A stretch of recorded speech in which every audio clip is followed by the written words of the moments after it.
পুকুরি গাড়লে video বানাবা হ্যাঁ আমি মুখ বানাবো মামা করব না মামা মামা মুখে দেখাবা মামা এই না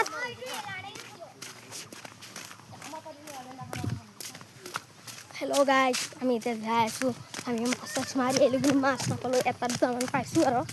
যেতিয়া প্ৰথমবাৰ মাছলোঁ তেতিয়া বহুতখিনি মাছ পাইছোঁ আমি যাই আছোঁ এতিয়া চাব আপোনালোকক আমি পুখুৰীত গা ধুওঁ পুখুৰীত বেয়াকৈ গা ধুওঁ গাইছে বোকাই বোকা আমি আজি খেতিৰ ঘৰত আহিছোঁ